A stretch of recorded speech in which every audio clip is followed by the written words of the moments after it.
అబ్బా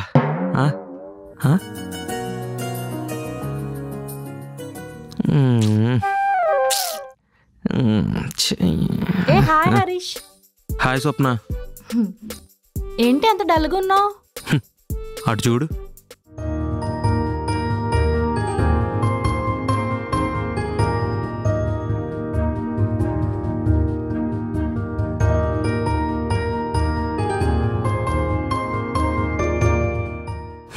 ఏదో జిప్ లైన్లో వెళ్తున్నట్టు, బంగీ జంప్ ప్రాక్టీస్ చేస్తున్నట్టు వీళ్ళు బిల్డప్లు.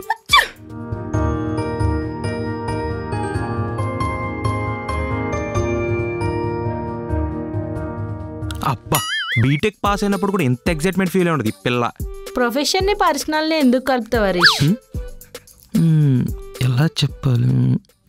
ఇప్పుడు ఒక అడుక్కునేవాడిని తీసుకొచ్చి నీ పక్కన కూర్చోబెడితే వాడితో బిర్యానీ షేర్ చేసుకుందంటావా? కొటేషన్లో ఫిలాసఫీలో టెటర్లో పెడితే బాగుంటాయి, రియాలిటీలో బాగోదు.